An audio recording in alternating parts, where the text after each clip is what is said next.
Good morning friends. आज हम RBSC NCERT के चैप्टर 3 मानव में जनन का अध्ययन करेंगे। ठीक है, तो जनन क्या है? जनन से तात्पर्य रिप्रोडक्शन से है। जनन या रिप्रोडक्शन, ठीक है। जीवों की वह क्षमता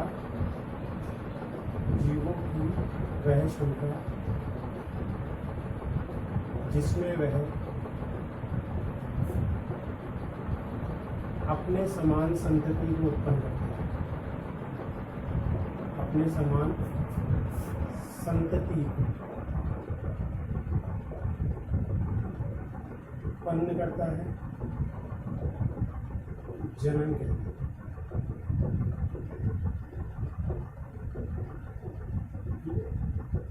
जनन में पूर्णतः अपने समान संतति नहीं होती है। जनन 3 प्रकार के होते हैं। अब जनन के प्रकार अगर देखें, जनन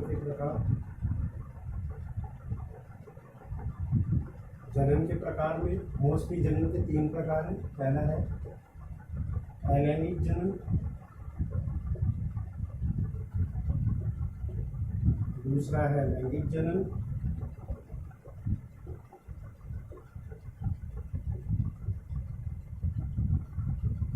ठीक है। और अगर तीसरा एक देखें तो ये होता है अपना कायिक जनन, जो कि अब अलैंगिक जनन में सम्मिलित है। ठीक है, तो अलैंगिक अपने समान संतति, जिसमें वह अपने समान संतति मोस्टली अपने समान होती है, लेकिन कुछ लक्षणों में भिन्न हो सकती है, वो कि लैंगिक जनन में आएगा। अलैंगिक जनन, ठीक है, अलैंगिक जनन में पूर्णतः अपने समान संतति होती है। जैसा जीव है, जैसे मानव है, एज इट इज उसके जैसी कॉपी बन जाए तो वो अलैंगिक जनन कहलाएगी, जिसको अपन क्लोन भी कह सकते हैं। ठीक है, तो अलैंगिक जनन, अगर अपन जनन के प्रकार बात करें तो अलैंगिक जनन सबसे पहले जीवों की वह क्षमता जिसके अंदर जीव अपने सेम हूबहू अपने समान संतति को उत्पन्न करे, यानी कि उसके एक एक लक्षण समान हो, वो तो अलैंगिक जनन कहलाएगा। ठीक है, अलैंगिक जनन से प्राप्त संतति, इसमें एक क्वेश्चन बनता है, अलैंगिक जनन से प्राप्त संतति हूबहू अपने पैतृक संतति की नकल होती है। ये अपने पैतृक संतति की नकल कह सकते हैं इसको, या इसको अपन कह सकते हैं क्लोन। ठीक है, तो अलैंगिक जनन से प्राप्त संतति कहलाती है क्लोन। ठीक है, तो अलैंगिक जनन जीवों की वह क्षमता है जिसमें वह अपने समान संतति उत्पन्न कर सकता है। अलैंगिक जनन हूबहू अपने समान संतति उत्पन्न करता है, अलैंगिक जनन कहलाती है। अलैंगिक जनन की जो क्रिया है, इसमें अलैंगिक अंगों के माध्यम से, ठीक है, अलैंगिक अंगों के माध्यम से क्या होता है? जनन होता है। तो उससे जो बनने वाली जो संतति है वो क्लोन कहलाएगी। ठीक है, लैंगिक जनन, इसमें लैंगिक अंगों की आवश्यकता नहीं होती है। लैंगिक जनन वह क्षमता, जिस जीवों की वह क्षमता जिसमें लैंगिक अंगों के माध्यम से अपने समान संतति उत्पन्न की जाती है। इसमें लैंगिक अंग की आवश्यकता जरूरी है। लैंगिक अंगों के माध्यम से अपने समान संतति उत्पन्न की जाती है, वो क्या कहलाता है? लैंगिक जनन कहलाता है। लैंगिक जनन से उत्पन्न संतति हूबहू अपने पैतृक संतति की क्लोन नहीं होती। इसमें थोड़ी सी विभिन्नताएं आती है, वेरिएशंस आती है, जो कि क्रोमोसोमल एक्सचेंज के कारण होती है, गुणसूत्रों के आदान प्रदान के कारण होती है। तीसरा अपना आता है कायिक जनन। कायिक जनन को वर्तमान में अलैंगिक जनन का ही भाग कर दिया गया है, क्योंकि कायिक जनन पौधे में मोस्टली, कायिक जनन जो होता है पौधे के अंदर पाया जाता है। तो पौधे के कायिक अंगों के माध्यम से, जैसे जड़, तना, पत्ती, फल इत्यादि, जड़, तना, पत्ती इत्यादि के माध्यम से, पर्व संधियों के माध्यम से जीव पौधे में नए पौधे का निर्माण होना, एक पौधे से नए पौधे का निर्माण होना, ये कायिक जनन कहलाता है। ठीक है, अलैंगिक जनन को भी अगर अपन बांटे तो अलैंगिक जनन के भी अगर प्रकार करें तो अलैंगिक जनन के भी प्रकार हो सकते हैं। अलैंगिक जनन की अगर अपन प्रकार की बात करें तो इसमें होता है विखंडन। ठीक है, विखंडन में 2 प्रकार कर सकते हैं, द्विविखंडन, बहुविखंडन। ठीक है, मुकुलन, विखंडन, द्विखंडन, बहुविखंडन, मुकुलन,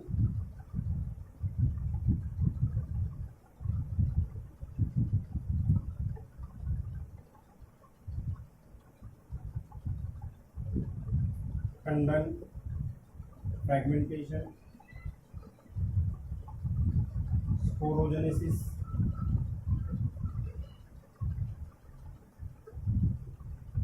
ठीक है, ये इसके मुख्य प्रकार है। तो विखंडन की बात करें, विखंडन की जीव का अपने शरीर भागों में विखंडन से तात्पर्य वी प्लस खंडन, जीवों का खंडों के अंदर टूटने की क्रिया वो विखंडन कहलाती है। अब ये विखंडन अनेक प्रकार से हो सकता है, दो प्रकार हैं, द्विविखंडन और बहुविखंडन। द्विविखंडन जब जीव का शरीर दो समान भागों में टूटे, जैसे दो समान भाग, अब हम बात करें अमीबा का जो शरीर है उसमें अमीबा में डिवीजन होता है, तो द्विविखंडन की जो क्रिया होती है ये अमोइबा में पाई जाती है। बहुविखंडन होता है ये अपने प्लाज्मोडियम में। तो जब जीव का शरीर दो समान भाग, तो अमीबा के अंदर जब विभाजन होता है, ये अमीबा है, अमीबा में पहले न्यूक्लियर डिवीजन होगा, सोमेटोप्लाज्म डिवीजन होगा। तो न्यूक्लियर डिवीजन से इसमें दो न्यूक्लियस बन जाएंगे, फिर ये दोनों न्यूक्लियस अपने अपने पोल्स पे, सबसे पहले ये न्यूक्लियस अमीबा का, नेक्स्ट स्टेप में ये न्यूक्लियर डिवीजन स्टार्ट हुआ, तो न्यूक्लियस अपने पोल्स पे चले गए, फिर न्यूक्लियस के आगे सोमेटोप्लाज्म डिवीजन हुआ, सोमेटोप्लाज्म का डिवीजन हुआ, फिर जीवों में कोशिका खांच विधि पाई जाती है, तो फ्रेगमेंटेशन हुआ, फरो बनी, कोशिका खांच बनी, दोनों के अंदर अलग अलग ध्रुवों पे कोशिका फरो का आगे बढ़ी गई, और फरो बनने से दोनों अमीबा अलग अलग हो गए। इस तरीके से ये द्विविखंडन की क्रिया अमीबा में इस प्रकार से होती है। तो दो समान भागों में अमीबा का शरीर टूटा, इसलिए इसको द्विविखंडन कहा गया, ठीक है। ये अलैंगिक जनन का प्रकार है, सेम हूबहू पैतृक संतति के समान होगा, सेम लक्षण होंगे, जितने क्रोमोसोम है उतने क्रोमोसोम होंगे। बहुविखंडन ये मोस्टली प्लाज्मोडियम में होता है, प्लाज्मोडियम के अंदर मोस्टली बात करें, प्लाज्मोडियम जो है इस टाइप का बना परजीवी बैक्टीरिया कॉमन शेप होता है, ठीक है। इसके अंदर क्या होगा, जब इसके अंदर विखंडन होता है तो इसके अंदर क्या होती है, सिस्ट बनती है। सबसे पहले एक प्लाज्मोडियम रहा, ये लगातार विभाजन करते करते करते करते क्या उस सिस्ट को भर देगा। कंटिन्यूअस माइटोटिक डिवीजन होते हैं, ये समसूत्री विभाजन द्वारा ये पूरी सिस्ट क्या हो जाएगी, भर जाएगी, ठीक है। और इससे बहुत सारे ये जो है स्पोरोजॉइट्स हैं, ये सारे क्या होंगे, सिस्ट फट जाएगी, और ये सारे स्पोरोजॉइट्स जो होते हैं सिस्ट के फटने से बाहर की ओर आ जाएंगे, ठीक है। तो ये बहुविखंडन, इस सिस्ट के फटने से सारे स्पोरोजॉइट बाहर आ जाएंगे। ये इसकी संक्रामक प्रावस्था भी कह सकते हैं।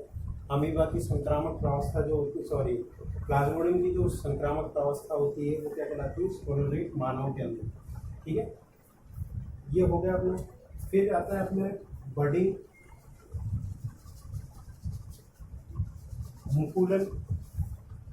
मुकुलन की जो क्रिया है, मुकुलन मोस्टली क्या हो जाता है, अपने इन्वर्टिब्रेट्स में पाया जाता है। अगर इन्वर्टिब्रेट्स का अगर एग्जांपल लें तो ये हाइड्रा इसका बेस्ट एग्जांपल है। हाइड्रा में क्या होगा, ये हाइड्रा जीव होता है, इस हाइड्रा के अंदर ये टेंटिकल्स होते हैं, दंश कोशिका इसकी, ठीक है। इन दंश कोशिका, अब इसके अंदर क्या होता है, यहाँ पे आधार के समीप स्थित जो कोशिकाएं हैं वो क्या लगातार विभाजन स्टार्ट करने, यहाँ आधार के समीप की कोशिकाएं विभाजन स्टार्ट करती है। ये बेस की कोशिका है, बेसल डिस्क है, इसके समीप की ये कोशिकाएं यहाँ पे ये विभाजन स्टार्ट करती है। विभाजन स्टार्ट करने के दौरान क्या होगा, शरीर से हल्का सा उभार निकलता है। ये उभार धीरे धीरे विभाजन बढ़ते रहते हैं, धीरे धीरे उभार गहरा होता जाता है, बढ़ता जाता है। समय के साथ भोजन प्रवृत्ति या पोषण लेने के कारण ये उभार गहरा होता जाता है, और फिर इससे एक मुकुल निकलता है, मुकुल में भी दंश कोशिकाएं विकसित होती है। जब ये पूर्ण विकसित हो जाता है मुकुल, तो ये या व्यस्क के समान आकार को ग्रहण कर लेता है, तो यह अपने मात्राक्ष से पृथक हो जाता है। ठीक है, ये इसका मुकुल है, बट इस प्रकार से। ठीक है, तो ये मुकुल है, मोस्टली हाइड्रा के अंदर होता है, प्लेनेरिया के अंदर हो सकता है। हाइड्रा, मोस्टली हाइड्रस का बेस्ट एग्जांपल है। ठीक है, इसके बाद अपना आता है बडिंग हो गया, खंडन हो गया। खंडन की अगर बात करें, ओनली फ्रेगमेंटेशन। खंडन जो होता है मोस्टली इसका एग्जांपल प्लेन एरिया, सिलेंड्रेट्स। ठीक है, प्लेन एरिया इस प्रकार का जीव होता है, इसका जो शरीर होता है बाह्य रूप से खंडित सा प्रतीत होता है। ठीक है, तो प्लेन एरिया जो जीव है, इसको अगर अनेक खंडों में तोड़ दिया जाए और प्रत्येक खंड के अंदर केंद्रक और कुछ कोशिका द्रव्य मौजूद हो, तो इससे प्रत्येक खंड से एक नए जीव का निर्माण हो सकता है। ये क्रिया खंडन कहलाती है। तो प्रत्येक खंड से एक नया प्लेन एरिया बन जाता है, यही क्रिया खंडन की क्रिया है। नेक्स्ट अपना आता है बीजाणु समासन, स्पोरोजेनेसिस।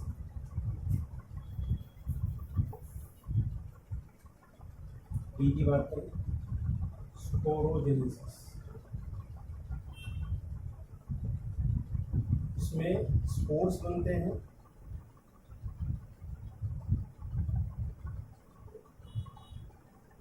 कोई सिस्ट, इनके अंदर सिस्ट पाई जाती है और सिस्ट के अंदर क्या होते हैं, स्पोर्स बनते हैं। ठीक है, तो ये स्पोरोजेनेसिस कहलाएगी। प्लांट्स के अंदर भी हो सकता है। ठीक है, तो ये इस प्रकार से हमारे जनन के प्रकार हैं। मैंने आपको केवल अलैंगिक जनन के विशिष्ट प्रकारों के बारे में बताया, लेकिन अपना जो चैप्टर है मानव में जनन, तो अपन अब लैंगिक जनन पे आते हैं। लैंगिक जनन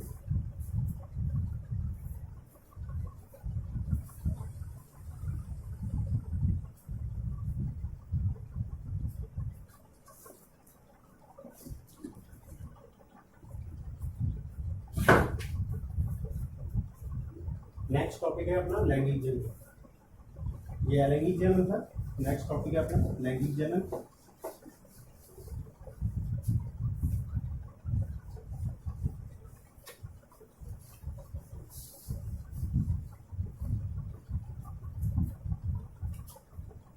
यहाँ पे मैंने आपके लिए पहले से ही ह्यूमन रिप्रोडक्टिव सिस्टम का डायग्राम रेडी कर रखा है,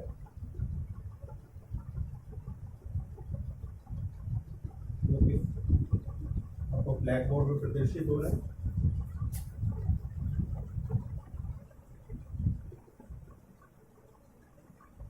ठीक है, ये ह्यूमन रिप्रोडक्टिव सिस्टम का डायग्राम है। तो रिप्रोडक्टिव मानव में दो प्रकार के रिप्रोडक्टिव सिस्टम होते हैं ह्यूमंस के अंदर, मेल रिप्रोडक्टिव सिस्टम और दूसरा होता है फीमेल रिप्रोडक्टिव। दो प्रकार के रिप्रोडक्टिव सिस्टम है, क्योंकि जो मानव है वो कैसा है, एक लिंगी एनिमल है, और इसके अंदर क्या होता है, अलग अलग सेक्सुअल डाइमॉर्फिज्म पाई जाती है, लैंगिक विविधता पाई जाती है, अलग अलग पाए जाते हैं। मेल अलग होता है, फीमेल अलग होता है, इसलिए इनके अंदर दोनों में अलग अलग जनन अंग पाए जाते हैं। तो आज हम जो पढ़ेंगे मेल रिप्रोडक्टिव सिस्टम के बारे में पढ़ेंगे। मेल रिप्रोडक्टिव सिस्टम की अगर स्टडी करें तो ह्यूमंस के अंदर जो मेल रिप्रोडक्टिव सिस्टम है, इसके कुछ निम्न भाग होते हैं। पहला अगर बात करें तो सबसे पहले वृषण,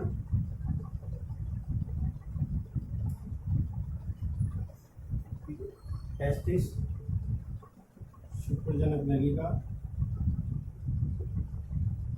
या टेस्टिस के बाद अगर अपन करें एपिडाइडिमिस, अधिवृषण आएगा। अधिवृषण के बाद शुक्रजनक नलिका,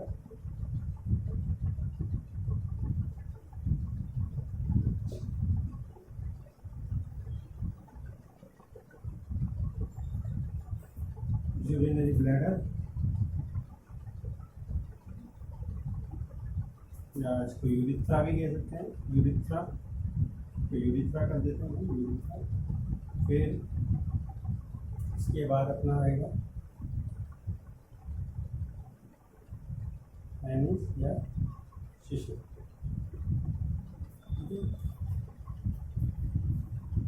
इसमें कुछ ग्लैंड्स भी भाग लेती हैं, शायद ग्रंथियाँ जो होती हैं वो ग्रंथियाँ इसमें ही मैथ सिस्टम से अलग है थोड़ा, तो ग्रंथियाँ अलग हैं। इसमें सबसे पहले ग्रंथि होती है सेमिनल वेसिकल शुक्राशय, दूसरा प्रोस्टेट, और तीसरी होती है काउटर्स।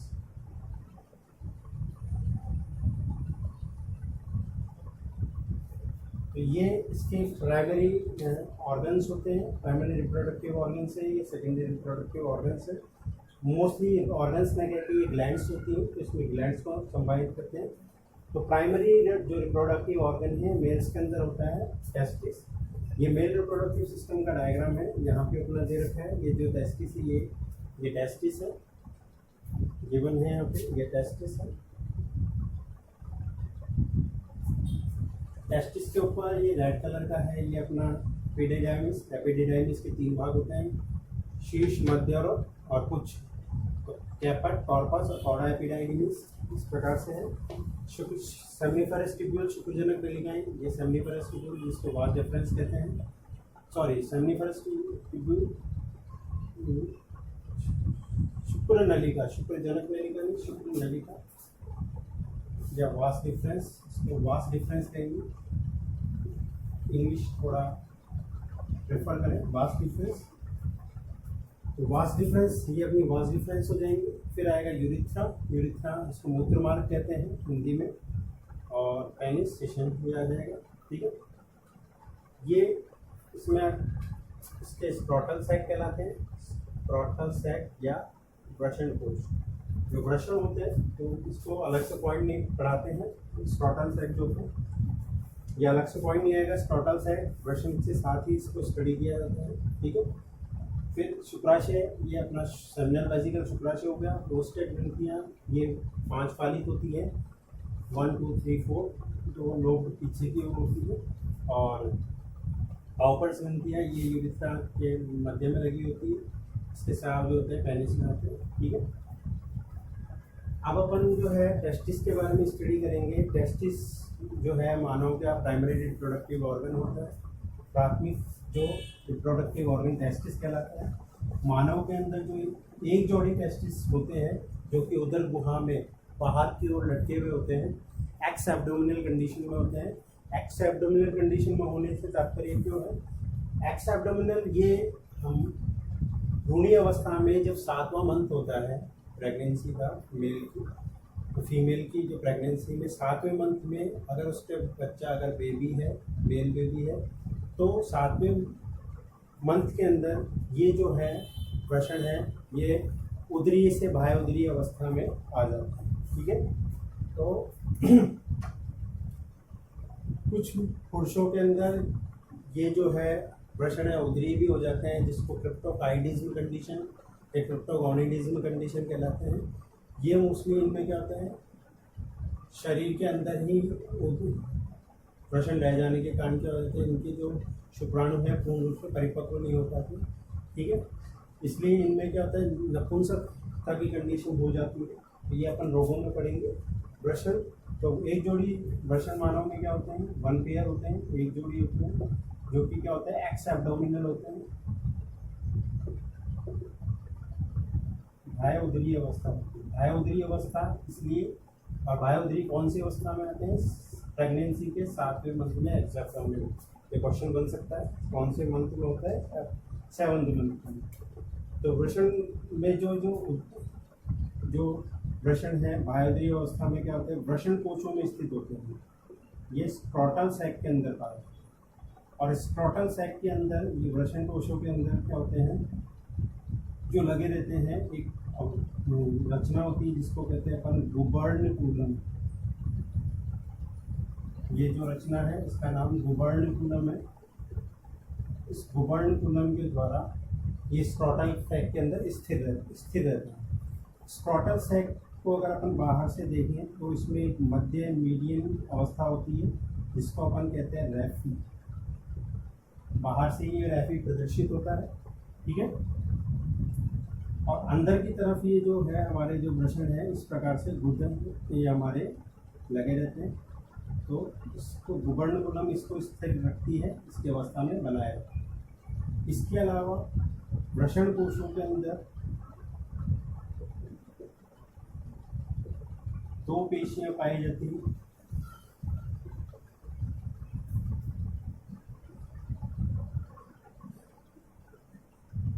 फेमेस्टर मसल और दूसरी होती है डॉर्टोस मसल। ये दोनों मसल क्या होते हैं, वृषण में कॉन्ट्रैक्शन को उत्पन्न करती है, कॉन्ट्रैक्शन और रिलैक्सेशन का कार्य करती है। जब वृषण, ये इसलिए होता है कि वृषण के अंदर जो शुक्राणु होते हैं उनको क्या होता है, लेस टेम्परेचर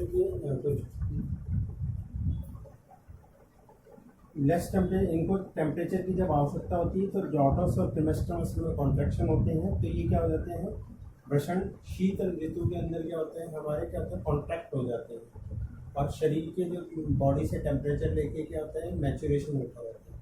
क्योंकि शीत ऋतु में हमारे बॉडी के टेम्परेचर से ये क्या होते हैं, मैच्योर होते हैं। बाहर की ओर आने का कारण ये होता है क्योंकि हमारे शरीर का तापमान, हमारे वृषणों का शरीर से बाहर की ओर एक्स एब्डोमिनल होने का कारण क्या है, क्योंकि हमारे शरीर का तापमान है 37 डिग्री सेंटीग्रेड, 37 डिग्री सेंटीग्रेड। तो इनके मैच्योरेशन के लिए 2 से 3 टेम्परेचर डिग्री कम, यानी 33 से 35 डिग्री सेंटीग्रेड वृषण को तापमान आवश्यक है मैच्योर होने। 33 से 35 डिग्री सेंटीग्रेड वृषण को तापमान आवश्यक है मैच्योर होने के लिए, ठीक है। अगर ये शरीर के अंदर रहेंगे तो इस टेम्परेचर से ज़्यादा होगा और ये क्या हो जाएंगे, ये वृषण जो शुक्राणु है वृषण के वो निष्क्रिय हो जाते हैं। निष्क्रिय हो जाएंगे तो इसलिए व्यक्ति जो होता है वो नपुंसक हो सकता है, ठीक है। तो वृषण जो है मानव के अंदर क्या होते हैं, उदर गुहा में बाहर की ओर लटके होते हैं। वृषण जो होते हैं मानव के अंदर उदर गुहा से बाहर की ओर लटके हुए होते हैं या एक्स एब्डोमिनल होते हैं। वृषण एक जोड़ी होते हैं। इनका जो तापमान होता है मोस्टली 33 से 35 डिग्री सेंटीग्रेड होता है बाह्य वृषण, क्योंकि परिपक्व तापमान यही है शुक्राणुओं के लिए। वृषण कोश में जो वृषण है वो अंदर की तरफ गुबर्णकुलम द्वारा जुड़े रहते हैं, जो कि इनको स्थिर रखते हैं, वृषण कोशों के आकार को, यानी वृषण के निश्चित स्थान पर बनाए रखती है। वृषण कोशों में बाहर की ओर जो रचना होती है, जो प्रतीत होती है, उसको रैफी कहते हैं। वृषण कोश में 2 प्रकार की जो पेशियां पाई जाती हैं, जो कि दोनों वृषणों को अपने स्थान पे स्थिर रखती है, वो कहलाती हैं 2 पेशियां, फेमेस्टर और डॉर्टोस मसल। इनमें कॉन्ट्रैक्शन रिलैक्सेशन से जो वृषण है वो बॉडी से टेम्परेचर लेके क्या हो जाते हैं, अपने मैच्योरेशन स्टार्ट करते हैं, ठीक है। अब वृषण की अगर अपन इंटरनल स्ट्रक्चर देखें,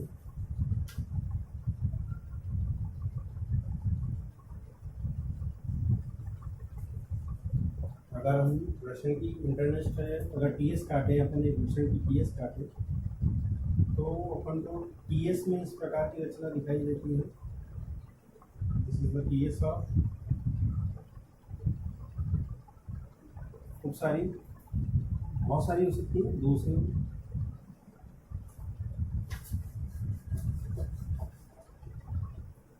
एक वृषण की टीएस मैं बता रहा हूँ।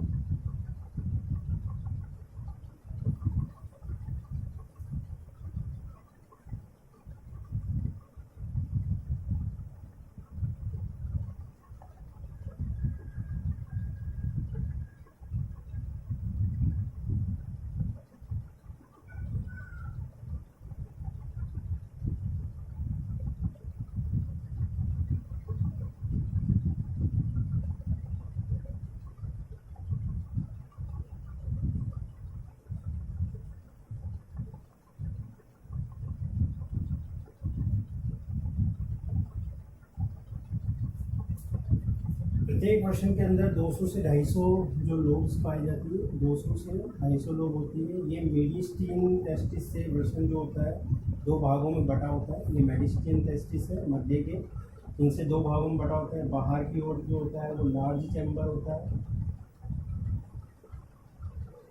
और अंदर की ओर होते हैं वो स्मॉल चैम्बर होते हैं। इन तो ये दो भागों में बटा होगा। मीडियन टेस्टिस को वर्षन को दो भागों में डिवाइड करती है, ठीक है। बाहर की ओर लार्ज चैम्बर, अंदर की ओर। टोटल 200 से 250 लोग होती है। इसके मीडियन टेस्टिस के आगे जो होती है ये होती है अपने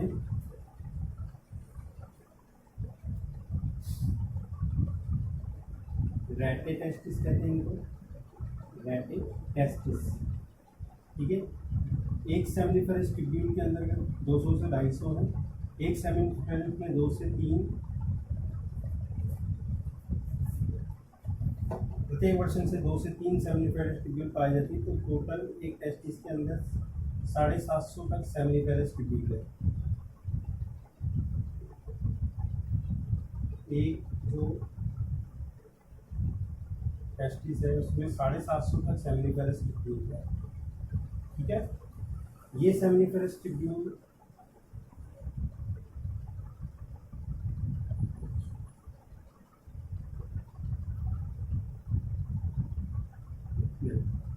दोबारा देखते हैं कि जो वृषण है इसके आउटर स्ट्रक्चर समझ लें। वृषण के बाहरी तरफ से आउटर कम इंटर पीएस नहीं है, ये इंटरनल स्ट्रक्चर ही है। पीएस अपन बाद में पढ़ेंगे। तो वृषण की जो है, वृषण अपन देखते हैं तो वृषण गोलाकार या अंडाकार रचना होती है। अगर बात करें इंडोरी होती है 4 से 5 सेंटीमीटर लॉन्गनेस होती है। 10 से 15 ग्राम इसका वेट होता है। 2.5 सेंटीमीटर लगभग मोटे हो सकते हैं। थिकनेस हो सकती है 2.5 सेंटीमीटर थिकनेस हो सकती है। थिकनेस का ये अमाउंट 2 से 3 या 3 से 2 से 3 या 3 से 4 भी हो सकता है। 3 से 4 इसकी मोटाई भी हो सकती है, ठीक है। तो वृषण जो मीडियन टेस्टिस है इसको दो भागों में बांटते हैं, लार्ज चैम्बर और स्मॉल चैम्बर। मीडियन टेस्टिस से आगे रेटे टेस्टिस होते हैं। रेटे टेस्टिस से वासा एफरेंशिया निकलती है। और ये जो वासा एफरेंशिया है, ये वासा एफरेंशिया सारी वासा एफरेंशिया आकर कैपा टैपिडाइडिनिस में घुलती है, अधिवृषण में घुलती है। तो ये वासा एफरेंशिया जो है वो वृषण से शुक्राणुओं को किस में लेके आती है, कैपा टैपिडाइडिनिस। ये क्वेश्चन आता है कि रेटे टेस्टिस से शुक्राणुओं को परिवहन कौन करता है, कौन करता है, वास एफरेंशिया, ठीक है। और ये भी क्वेश्चन इंपॉर्टेंट है कि एक सेमिनिफेरस ट्यूब्यूल, टोटल एक वृषण में कितनी सेमिनिफेरस ट्यूब्यूल होती है। टोटल 750 सेमिनिफेरस ट्यूब्यूल तक पाई जा सकती है, ठीक है। इसके बाद है पीएस ऑफ टेस्टिस। टेस्टिस की अगर अपन पीएस देखें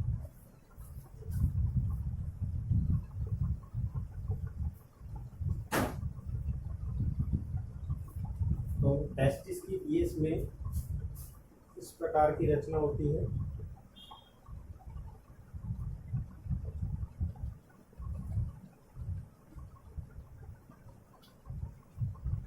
आप देखिए इसको डायग्राम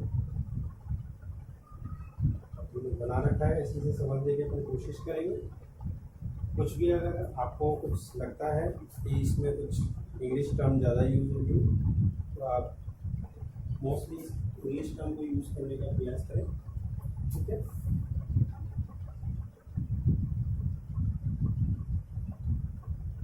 तो अपन देखते हैं कि वृषण की जो पीएस है, पीएस ऑफ टेस्टिस,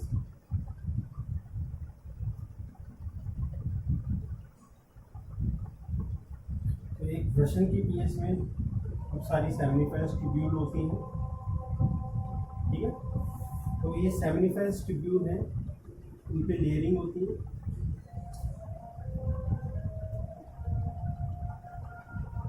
तो वृषण पे आउटर लेयर होती है ट्यूनिका वेजिनाइलिस की, और इनर लेयर जो होती है इस पे जो स्तर होते हैं, इनर लेयर होता है ट्यूनिका एल्बुजिना,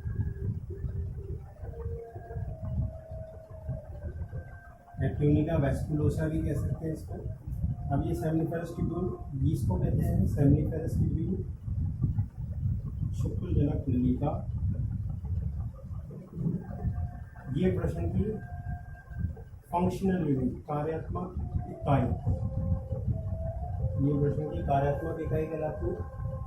इसमें अपन को देखना है कि जो एक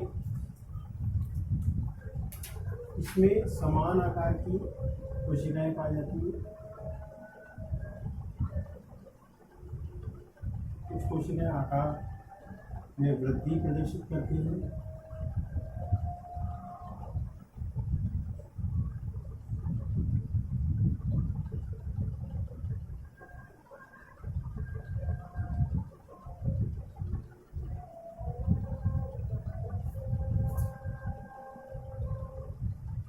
इस प्रकार से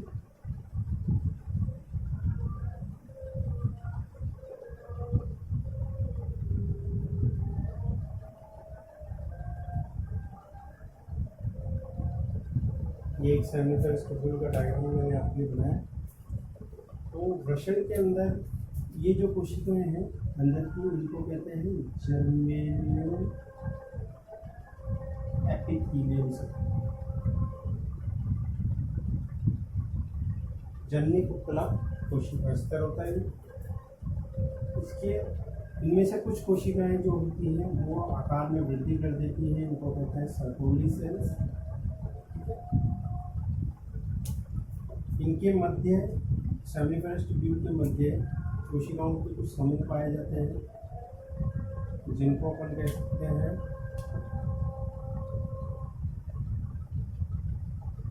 लैडिंग सेल,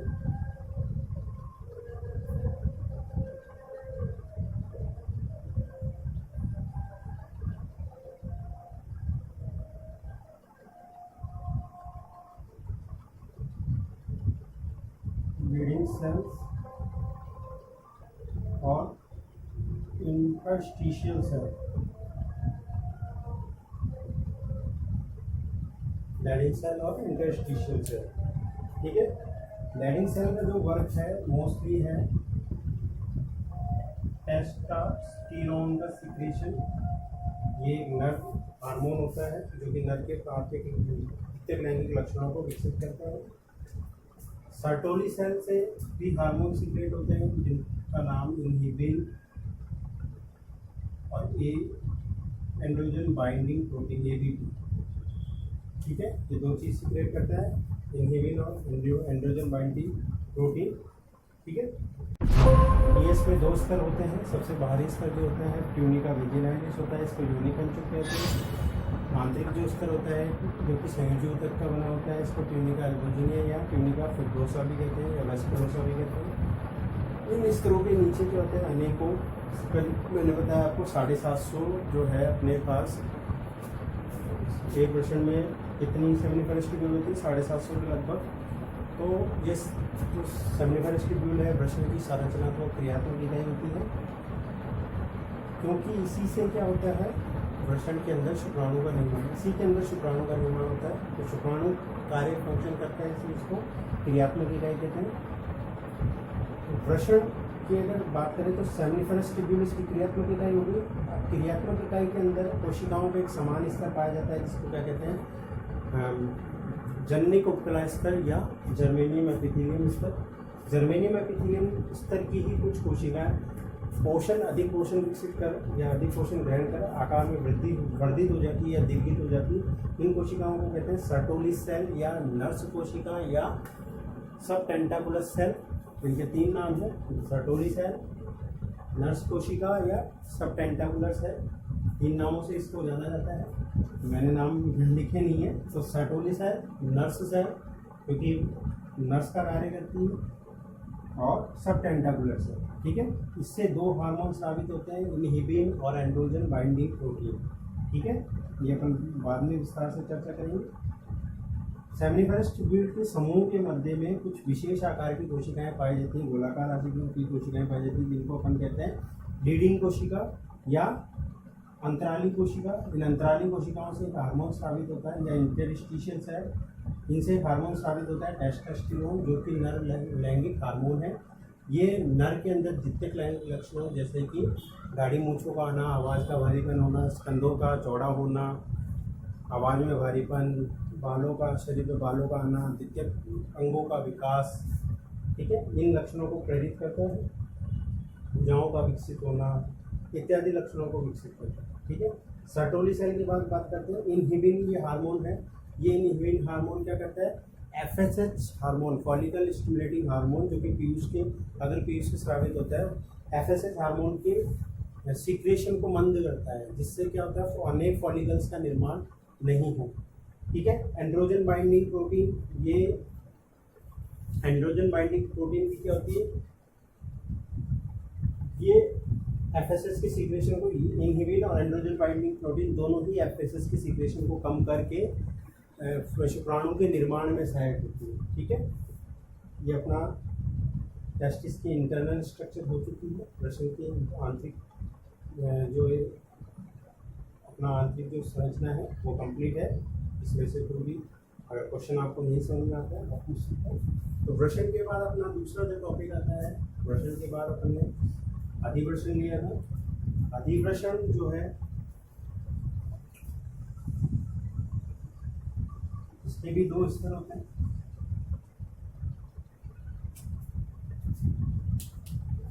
अधिवृषण, दूसरा है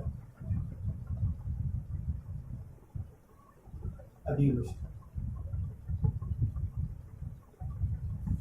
ठीक है। वृषण ये क्या होता है, अत्यधिक संवलित भाग होता है। सुपरकॉइलेट, अत्यधिक संवलित, सुपरकॉइलेट पार्ट होता है, ये अत्यधिक संवलित भाग होता है और ये टोपीनुमा रचना में पाया जाता है। ये वृषण के ऊपर टोपीनुमा रचना में भाग होता है। अत्यधिक संवलित होने के कारण इसकी जो आकार की होती है 2 से 3 सेंटीमीटर होती है, परंतु जब इसके कॉइल को खोला जाए तो इसकी जो पूर्ण आकार की है वो 6 सेंटीमीटर लगभग हो सकती है, ठीक है। अत्यधिक सम्मिलित होने के कारण ये 2 से 3 सेंटीमीटर होता है, परंतु अगर इसके बगल को खोला जाए तो इसकी पूर्ण लंबाई करीब 6 सेंटीमीटर आती है। ये वृषण को ढकने का कार्य करता है, अर्थात ये वृषण को एक प्रकार से सुरक्षा प्रदान कर रहा है, जिसकी लंबाई टोटल कुंडल खुलने के बाद 6 सेंटीमीटर है, ठीक है। अधिवृषण के 3 भाग होते हैं, कैपट, कॉर्पस और कॉडा एपिडाइडिमिस, ठीक है। इसके अगर भाग है, इसके 3 भाग है। शीर्ष अधिवृषण, मध्य अधिवृषण और उच्च अधिवृषण।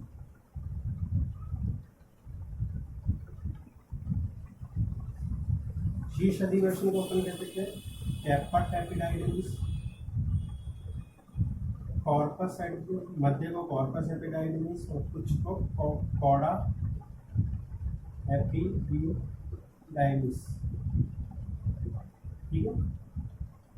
तो अपन बात करते हैं शीर्ष अधिवृषण की। शीर्ष अधिवृषण ये इसका, तो इसका जो टोपीनुमा भाग है, टोपीनुमा भाग ये शीर्ष अधिवृषण कहलाता है। शीर्ष अधिवृषण अत्यधिक सम्मिलित भाग होता है, टोपीनुमा भाग होता है। इस अधिवृषण के अंदर मैंने आपको स्ट्रक्चर में बताया था, कैपट जो रेटेटेस्टिस से वासा एफ्रेंशिया आती है, तो इस भाग में रेटेटेस्टिस से निकलने वाली वासा एफ्रेंशिया कैपट एपिडाइडिमिस भाग में आकर खुलती है, जो कि शुक्राणुओं को टेस्टिस से लाने का, अधिवृषण में लाने का कारण है, ठीक है। तो कैपट एपिडाइडिमिस क्या है, कैपट ये टोपीनुमा रचना होती है, ये इसका शीर्ष या टोपीनुमा भाग होता है, ठीक है। ये अत्यधिक संवलित होता है और इसके रेटेटेस्टिस से अनेकों वासा एफ्रेंशिया निकलकर कैपट एपिडाइडिमिस में खुलती है। इसका कार्य हो गया।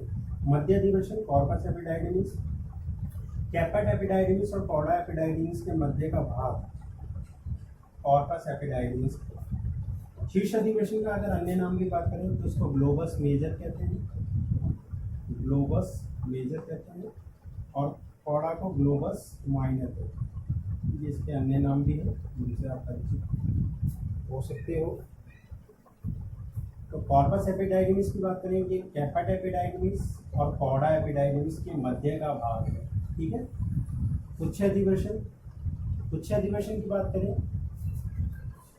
ये अधिवृषण का सबसे अंतिम भाग होता है या निचला भाग होता है, जहाँ से वासा एफरेंशिया उद्गमित होती है, सॉरी वासा डिफरेंस, वास डिफरेंस उद्गम, यह अधिवृषण का सबसे निचला भाग है, ठीक है। इस भाग से वास डिफरेंस उद्गमित होती है या निकलती है, ठीक है। तो कुछ अधिवृषण हो गया।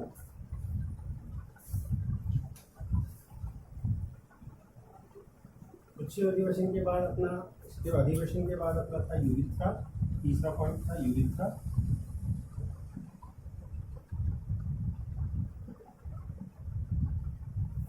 यूरिथ्रा की बात करें, सॉरी वास डिफरेंस पहले है। वास डिफरेंस जो शुक्र नलिकाएं हैं, जिसको शुक्र नलिकाएं भी कहते हैं, शुक्र नलिकाएं, शुक्र नलिकाएं करीब 45 सेंटीमीटर लॉन्ग होती है, 45 सेंटीमीटर लंबी होती है, ठीक है। इनका जो कार्य होता है कैपेट एपिडाइडिमिस से, वास डिफरेंस 45 सेंटीमीटर लंबी होती है। इनका कार्य कॉडा एपिडाइडिमिस से शुक्राणुओं को ले जाकर कहाँ लेके जाना, सेमिनल वेजिकल में ले जाना, ठीक है, या यूरिथ्रा में ले जाना। सेमिनल वेजिकल में स्टोरेज होगा, तो कॉडा एपिडाइडिमिस से शुक्राणुओं को सेमिनल वेजिकल में ले जाने का कार्य इनका होता है शुक्राणुओं को ये परिवहन का। तो परिवहन कहाँ से करती है, कॉडा एपिडाइडिमिस से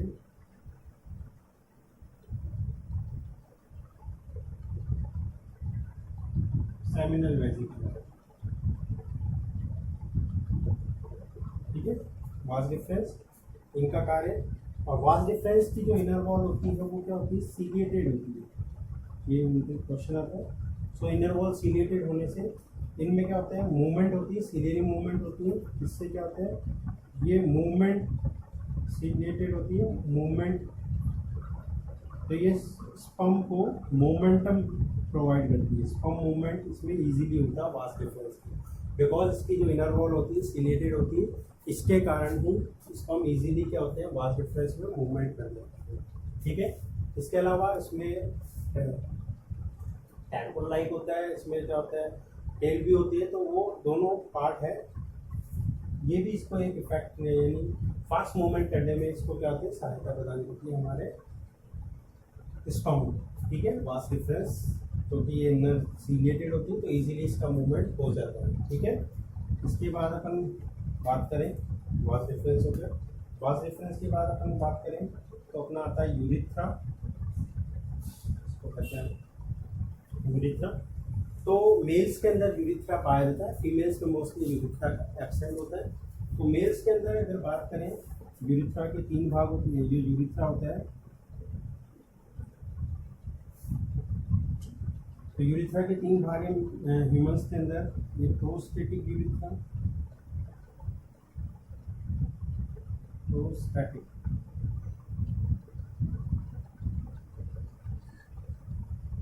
यूरिथ्रा। तो यूरिथ्रा अगर ह्यूमंस में यूरिथ्रा के 3 भाग हैं, प्रोस्टैटिक, मेम्ब्रेनस, झिल्ली में मेम्ब्रेनस यूरिथ्रा। तीसरा होता है पीनियल यूरिथ्रा। ये 3 प्रकार हैं यूरिथ्रा के।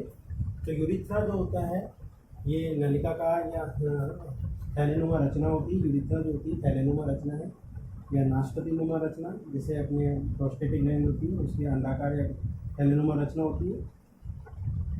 ये मोस्टली अपने 20 सेंटीमीटर लॉन्ग होता है। यूरिथ्रा जो होता है 20 सेंटीमीटर लॉन्ग होता है। तो इसका जो लॉन्गनेस है वो डिवाइड होती है। प्रोस्टैटिक यूरिथ्रा ये 2 से 3 सेंटीमीटर लॉन्ग होता है, ये 1 सेंटीमीटर लॉन्ग होता है, ये 16 से 17 सेंटीमीटर लॉन्ग, ठीक है। तो प्रोस्टैटिक यूरिथ्रा, यूरिथ्रा का वह भाग जो कि प्रोस्टैटिक ग्रंथि से 3 भाग हो गए। तो प्रोस्टैटिक यूरिथ्रा, यूरिथ्रा का वह भाग जो कि प्रोस्टेट ग्रंथि के मध्य से होकर गुजरता है, ये क्या कहलाता है, प्रोस्टैटिक यूरिथ्रा कहलाता है, जो कि 2 से 3 सेंटीमीटर लंबा भाग होता है।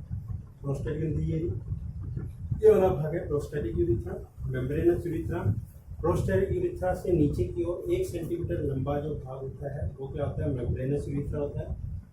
मेम्ब्रेनस यूरिथ्रा के नीचे की ओर शेष अन्य जो शिशन तक का जो भाग होता है वो क्या हो जाता है अपना, ये वाला भाग, ये भी अपना क्या लाएगा, पीनियल यूरिथ्रा, जो कि क्या होता है शिशन से होकर गुजरता है। पीनियल यूरिथ्रा इसलिए नाम है क्योंकि यूरिथ्रा का वह भाग जो कि शिशन से होकर गुजरता है वो क्या कहलाता है, पीनियल यूरिथ्रा कहलाता है, जो कि 16 से 17 सेंटीमीटर लॉन्ग होता है। ठीक है, तो ये अपने यूरिथ्रा के भाग हो गए। यूरिथ्रा के बाद अपना बचता है पीनस या पेनिस।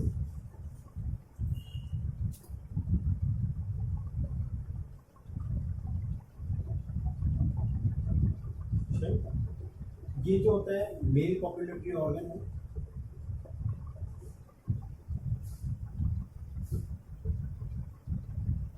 तो पीनस होता है मेल में, एक कॉपुलेटरी ऑर्गन का कार्य करता है। ठीक है, जो पीनस है मोस्टली इसका आकार ये इरेक्ट हो जाता है, ये उत्तेजनशील अंग है।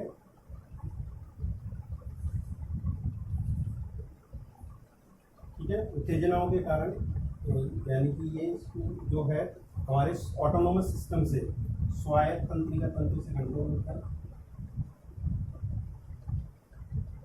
ठीक है, तो पीनस उत्तेजनशील अंग होता है, यानी कि ये उत्तेजन अवस्था में ये जो है सख्त व लंबा हो जाता है। ठीक है, क्योंकि ब्लड साइनस इसके अंदर होते हैं, ब्लड साइनस, ब्लड साइनस में क्या हो जाता है, ब्लड फिल हो जाता है, ब्लड साइनस के अंदर ब्लड फिल हो जाता है, जिसके कारण क्या हो जाता है, ये लॉन्ग एंड इरेक्ट हो जाता है, सख्त व लंबा हो जाता है। इसके जो ब्लड साइनसेस होते हैं, जो कॉर्ड्स होती है, इस प्रकार से अगर इसको देखें, इस प्रकार से इसको रचना है, इसकी स्ट्रक्चर।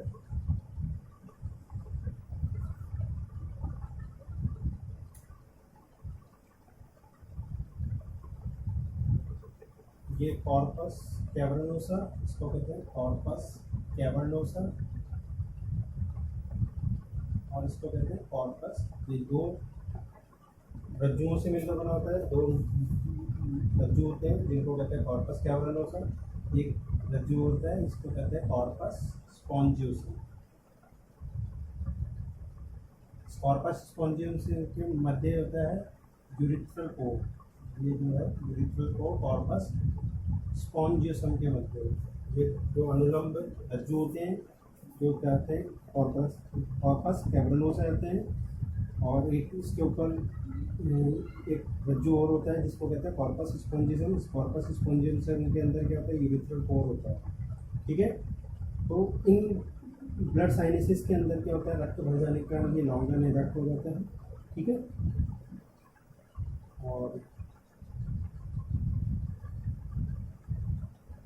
पॉपुलेटरी ऑर्गन आपको पता ही है, तो पॉपुलेटरी ऑर्गन है, तो यहाँ से यूरिथ्रल कोर से ये इसके क्या होता है, यूरियोजेनाइटल सिस्टम। मेल के अंदर क्या होता है, यूरिनोजेनाइटल सिस्टम पाया जाता है, अर्थात इनमें जो यूरिन का पाथवे और जो रिप्रोडक्टिव पाथवे होता है सेम होता है, अर्थात यूरिन का सिक्रेशन भी यूरिथ्रल कोर से और सीमन का सिक्रेशन भी यूरिथ्रल कोर से होता है, इसलिए इसमें यूरियोजेनाइटल सिस्टम होता है, अर्थात मूत्र जनन छिद्र एक ही होता है।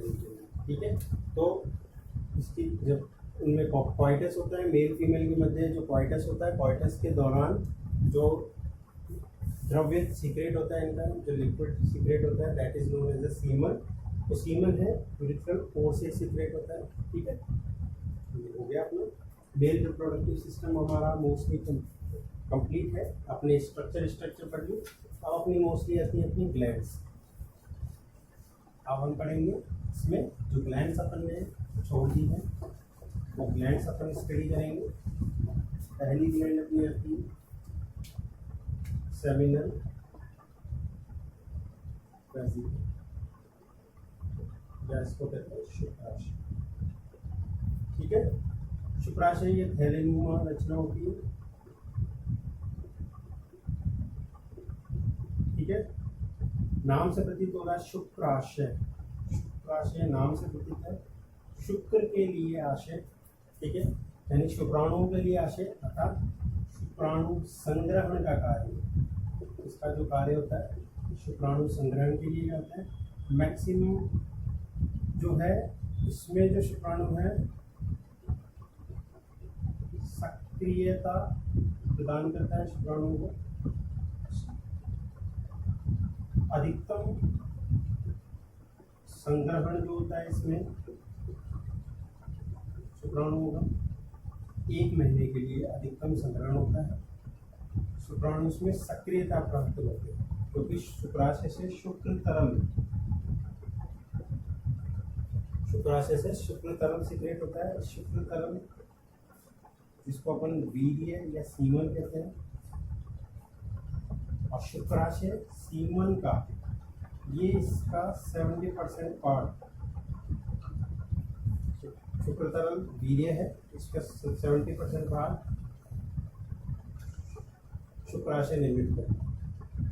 सीमन का 70% पार्ट जो होता है वो क्या होता है शुक्राशय में बनता है।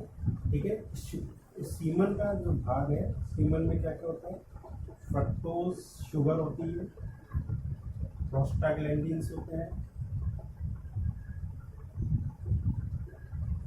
कैल्शियम आयंस हो सकते हैं, एक्स। ठीक है, तो शुगर मोस्टली क्वेश्चन होता है इसके अंदर। तो मोस्टली कितने % भाग निर्मित करता है, 70% भाग निर्मित करता है सीमन का। कौन? शुक्र, यानी कि शुक्राशय से जो शुक्र तरल स्रावित होता है वो सीमन का 70% भाग निर्मित करता है। ठीक है, शुक्राशय शुक्राणु को संग्रहण के लिए शुक्राणु सक्रियता प्रदान करते हैं। 24 आवर्स तक मोस्टली शुक्राणु जो होते हैं 24 आवर्स तक इसके अंदर रहते हैं क्वार्टर्स के बाद। ठीक है, और शुक्राणु को सक्रियता प्रदान करता है। अधिकतम संग्रहण 1 महीने तक इसके अंदर स्टोर हो सकता है।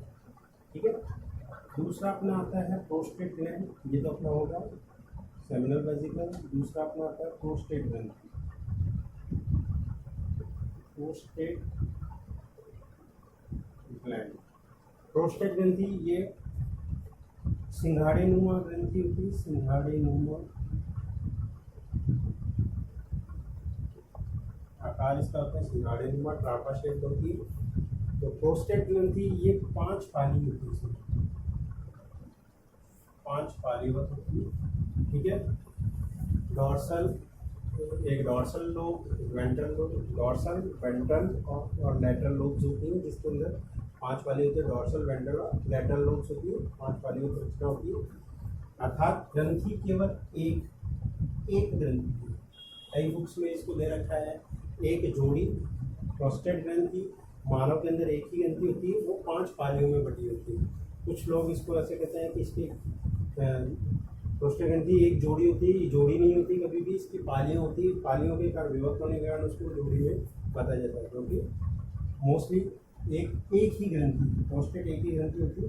प्रोस्टेट जो है ये शुक्र तरल या सीमन का, शुक्र तरल या वीर्य का 30% भाग निर्माण करती है। ठीक है, तो प्रोस्टेट ग्रंथि है वो शुक्र तरल का 30% भाग निर्माण करती है। इसका कार्य, एक स्पेसिफिक कार्य, वीर्य को विशिष्ट गंध, इसका स्पेसिफिक वर्क है। सीमन को स्पेसिफिक जो गंध होती है वो कौन प्रोवाइड करती है? प्रोस्टेट ग्लैंड जो होती है सीमन को स्पेसिफिक गंध प्रदान करती है। इसके अलावा ये शुक्राणु को सक्रिय भी करते हैं, शुक्राणु सक्रिय रहते हैं इसके अंदर, इसके स्राव से। ठीक है, ये जो प्रोस्टेट ग्लैंड के जो स्राव होते हैं वो क्षारीय होते हैं, क्षारीय होते हैं। तो एक कार्य वो होता है, ये मूत्र मार्ग की अम्लीयता को नष्ट करते हैं। मूत्र मार्ग की अम्लीयता यानी कि मेल की मूत्र मार्ग की अम्लीयता को नष्ट करेगा। ठीक है, तो मूत्र मार्ग की अम्लीयता को भी ये जो क्षारीय स्राव होते हैं मूत्र मार्ग की अम्लीयता को भी नष्ट कर देते हैं। प्रोस्टेट ग्रंथि का ये अन्य कार्य है। इसके अलावा अपनी एक और ग्रंथि शेष रह गई है, फिर अपना ये सिस्टम कंप्लीट है। एक और अपना लास्ट जो ग्लैंड है वो है अपनी काउपर्स ग्लैंड।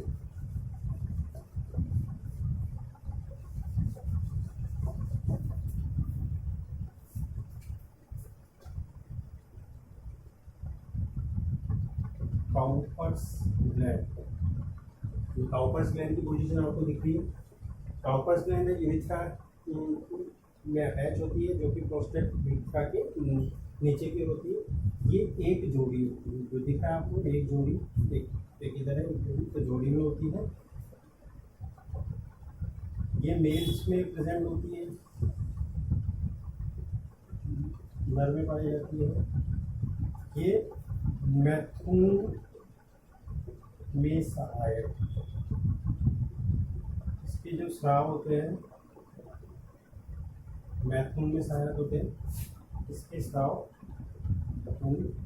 ठीक है। मैथुन में सहायक यानी कि लुब्रिकेशन वर्केज, तो मेल और फीमेल में कॉइटस होता है, तो इसके जो स्राव होते हैं वो सीक्रेट होते हैं, इसको लुब्रिकेशन प्रोवाइड करते हैं, जिससे कॉइटस इजीली हो जाए मेल फीमेल के अंदर, ठीक है। ये मूत्र मार्ग की अम्लीयता को नष्ट करते हैं, मूत्र मार्ग की अम्लीयता, क्योंकि ये भी क्षारीय है, तो मूत्र मार्ग की अम्लीयता को नष्ट करता है, ठीक है। मोस्ट प्रोबेबल वर्क इनका लुब्रिकेशन का है।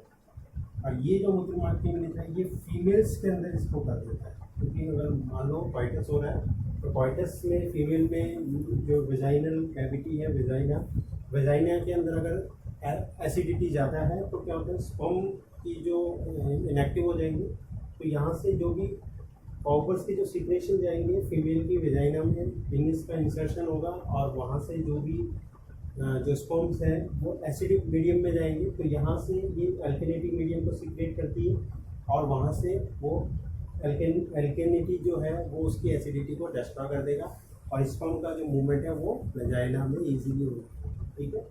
तो यहाँ अपना ये मेल रिप्रोडक्टिव सिस्टम कंप्लीट होता है।